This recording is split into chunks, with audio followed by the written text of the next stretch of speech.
KC0VII Tom. TLJ's in the house taking a nap. It's Sunday afternoon here in North Iowa. We're, what is this, like the second weekend of November.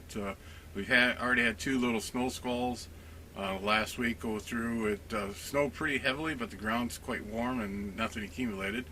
We got a couple more weeks before that happens. We're out here in Pooh getting her finalized on winterizing her and put her to bed for the long winter nap. We have been dragging our feet on this project. We got the water system winterized back in October. We had a stretch of cold below 32-degree nights and didn't want to damage that.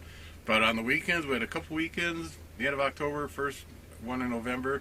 We almost went camping due to the fact that it was still 55, 60 degrees during the day and it was dropping down the mid-20s at night. Very enjoyable time to go camping. But we had something come up at the last minute on both weekends, so we had to back out of it. All the campgrounds in the area are closed for the season. That just means there's no utilities, no power, no water, no dump station, no bath house, but we checked into one. They said, yeah, you can camp there, I guess. We won't charge you anything because there's no utilities, no amenities. But to me, that is the best time to go camp is after Labor Day. You get that. After that first good cold night, there's no bugs or very little bugs, so it's quite enjoyable. For you newbies out there, first year, second year camping, you probably learned a lot thinking to yourself, man, I didn't know I need to do all this stuff when I was camping. Trust me, you're always learning. It's amazing. We'll talk later a little bit of something I learned not too long ago. But like I said, we went through the system, the water system's winterized.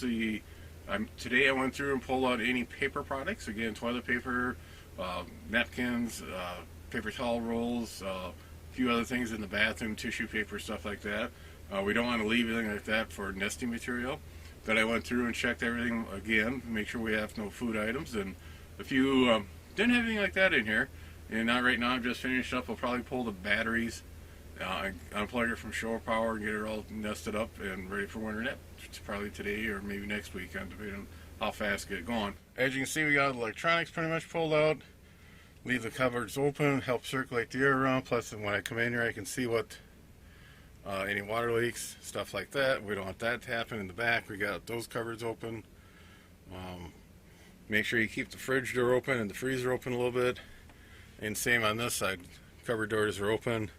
We'll be working throughout the winter on the radio bay. We're going to do some changes on that. That'll probably be a video when we get that complete.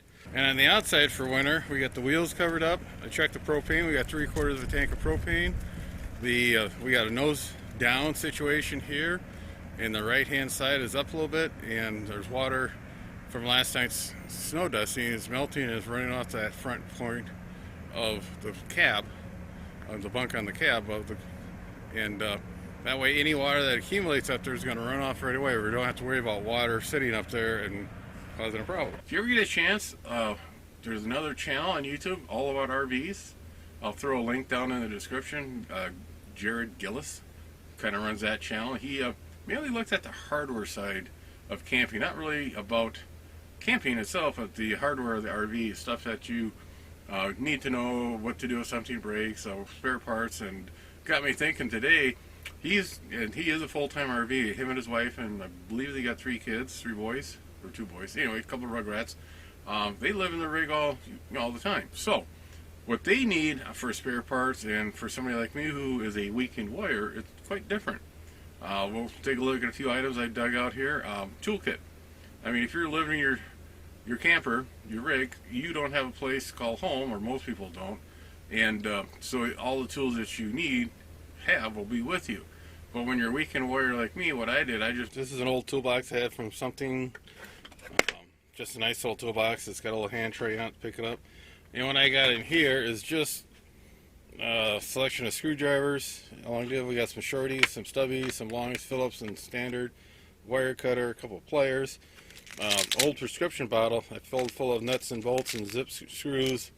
A lot of this comes from projects. You always throw in a couple extra nuts and bolts for it. Then I got another one. Our fuses. You should always have at least 1 spare fuse, if not 2. Somebody was trying to tell me once there is a standard for color coding on these fuses, what each color means, but they're all labeled at the end. LP leak detector, something if you don't have, you may want to think about getting. It comes in handy if you think you smell LP gas. selection of ink pens and short little ruler. This I got one year at work. It was a Christmas present, if I remember right, from my boss. It's got some Allen wrenches here along with a flat sander and a square. Then on the back side, the square is used for some sockets. Kind of nice deal to have in here. I'm not going to get too carried away in some of the repairs. I'll just get her nursemaided up to get on home. Then inside here, turn down. There we go. Again, tape measure. Some type of marking tape in case I have to take something apart. I can figure out and number it back in. Some crimp on leads, ends for wires. Some zip ties in case I got to do anything. Some splicing. Couple rolls of black tape. I am missing my roll of duct tape. End up needing that for something else. So I pull it out real quick. I'll make sure we get that replaced before we get back out camping. And probably the most important deal is some type of DVM meter. This is a Fluke I had when I was teaching. Paid for it. It's a Fluke 87.4. And a lot of you are saying they never make an 87.4. Trust me, they did make it.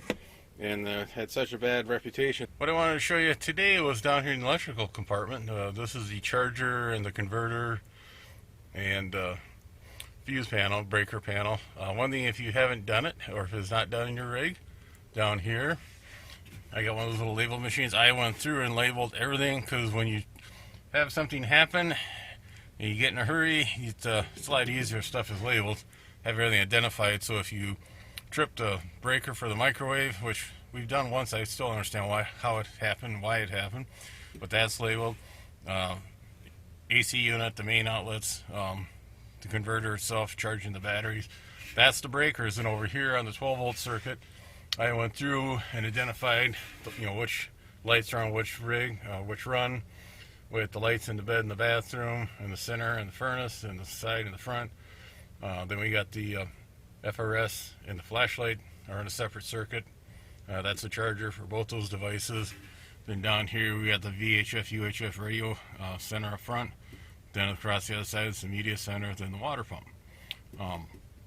So it's nice to have, and then you can see there's 3 other circuits in here that aren't wired. This is probably just a standard panel that Jaco was putting in. And it's nothing, this is, again, it's built in 1990. There are probably a vast improvement on these panels. Some of these DC lines are quite noisy. There's a lot of AC ripple running on them, and there's a couple that have some filtration out for like the media center, so you don't get hum in your music. So being that the people that wired this thing thinks this is a house and not a car vehicle, we got to be careful, because the standard color code for most RVs is black is hot. That's true for 120 volts circuits like in your house, but black in your vehicles is normally used for ground. So the leg here is from the battery compartment, and that's why it's got a black wire. This orange wire, I ran that's going to be going up for the solar panels when I get those finally up and going. Then that's the input. Then over here goes 1, 2, 3, 4, 5, 6, 7, 8, 9, 10 is the order.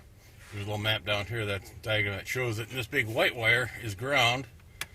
And if we go from ground, make our polarity right, from here to here, sure enough, we should have our 13.6 volts. Then each one of these legs should also have 12 volts if you're just on batteries. But one thing I found, which is, again, I didn't know this until somebody showed me, and like I said, we're always learning. I'll take one out here and hold it up to the light. You can see in between the 2 main lugs, there's that little, looks like an ohm symbol if you're into electronics, or a little thin wire, curlicue deal. That fuse here is good. If we had one that was blown, there'd be a break, and possibly the plastic would be a little discolored. We'll see if we can show you this one I'm trying to talk to you about. On these fuses, these little inserts, little tabs you can measure. We'll measure this 15 amp fuse. And since the fuse is good, we'll read 0 volts in the meter. But where that 10 amp fuse was, I pulled that out. If we go across those lugs, we're going to read 12 volts due to the fact that that's an opening in there. So, thing to remember when you measure from these from this little tab to this little tab. If you have 0 volts, that means the fuse is good. There's no voltage drop across that fusible link. If you read just some DC voltage, or say 12 or 13 volts, we're reading 13 volts because the charger's on. And if you're reading your 13 volts, the fuse is bad. It's open. It's just something you pick up. I was, like I said, we're at a campground earlier, about middle of the summer, end of the summer, I suppose. I guess getting into fall. Neighbor beside us, they tripped a fuse in the rig, and we were standing outside, and he came over and asked if I had any spare fuses. And I got my kit out, and he was going through, yep, this one here, and I've never really seen that before, I suppose. And I'm not sure when they started putting those little tabs on those. But it's just something you learn as you go along through life. Again, just by helping out your neighbor camper, you learn something new from them. So, on that, we're going to finish putting Pooh to bed, pull the batteries out, and next project will be the snow blower. Make sure that's up and going, this tractor with the snow blade on it. I guess winter's coming, everybody. 7-3, take care. Be sure to tell your friends, neighbors, other hams. Subscribe, hit that bell to get notification when new videos come out. Add comments below. 7-3, everybody.